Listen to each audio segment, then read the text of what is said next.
Hello, welcome to another video from Hull Reese Artist. I hope this finds you well wherever you are in the world. Now my week this week has been a week of painting for stock, as I call it.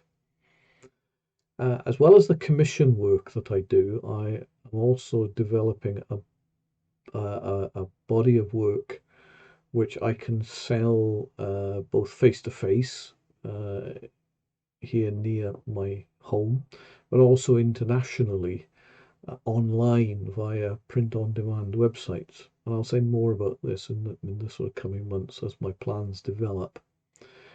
But I'm building up a body of the more popular animals ready to do that. And this week, as it happens, I've so far anyway, I've been painting French Bulldogs. Now that's not totally random. I was at a market last weekend and someone actually asked me if I had any French Bulldogs, and I said I didn't, but I could put that right, so I've been putting it right. And I thought I'd just talk you through some of what I've done. So if I move over to my screen share, that's a light coloured French Bulldog. They come in quite a range of colours, I'm learning. This one is of the lighter sort of sandy coloured variety, and he was sort of in the original image laying on a fluffy blanket sort of thing. I've taken the blanket away and replaced it with one of my backgrounds, and I'm quite pleased with this image. There's a few things I'll probably tweak a little bit before I get it printed and also put it online. But it's pretty much ready to go. I quite like the pose of the dog. They're very alert looking dogs. I don't know if you would agree with that. But with the ears very upright, I think it makes them look very attentive and as if they're listening. And I quite like this as a sort of a general view, and you could put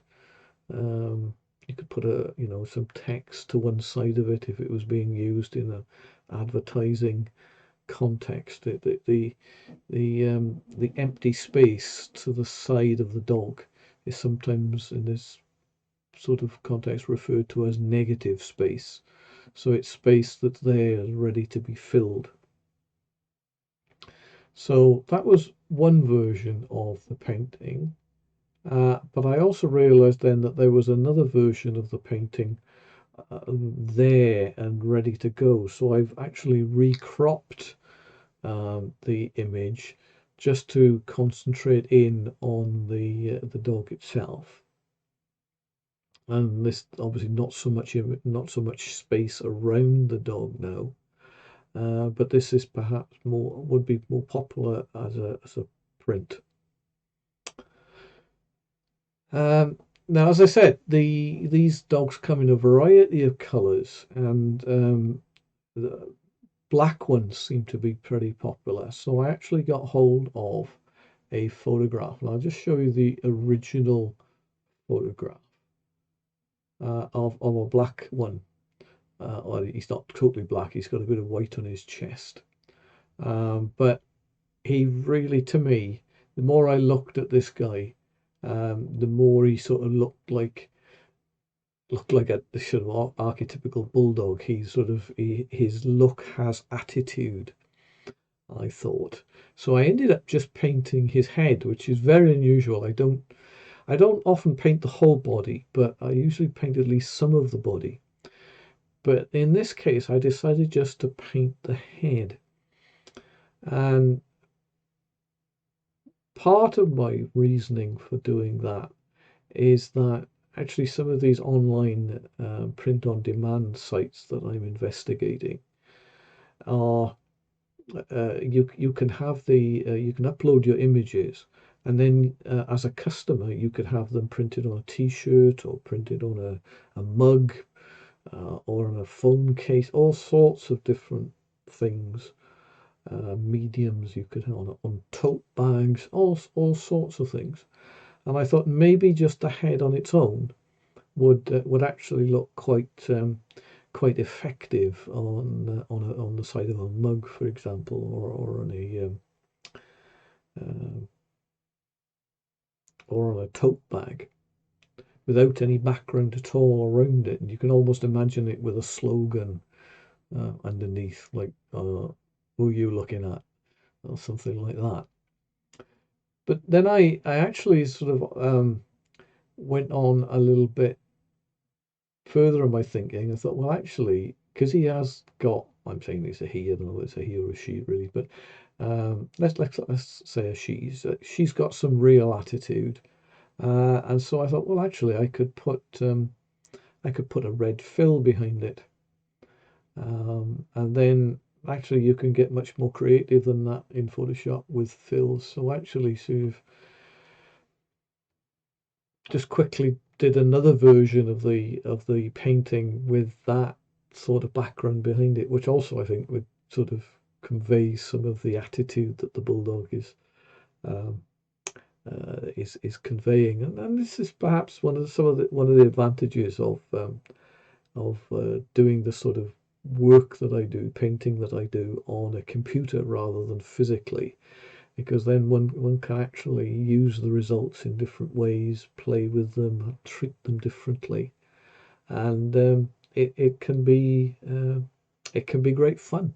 It can be great fun. I can already, as I'm looking at this and speaking to you, I'm thinking actually rather than having a black color behind him, I wonder what would it be like if it was a dark blue. Yeah, so there's lots and lots of different tunes that can be played with this sort of uh, uh, up-to-date sort of technology-based art, if I can call it that. Well, I hope you found that interesting. I don't know, perhaps drop me a comment. Do you prefer Miss Bulldog just a plain head, or with all this sort of fancy background behind her? Um, which of the sandy coloured uh, versions do you prefer? That's got perhaps a bit more impact, that's got a little bit more context. So, yeah, feel free to comment, and I'll look at the comments and respond as quickly as I can. So, a slightly shorter video this week, yes, less than 10 minutes, but I hope you've enjoyed it. In any event, I look forward to speaking to you again. And in the meantime, God bless and have a great week.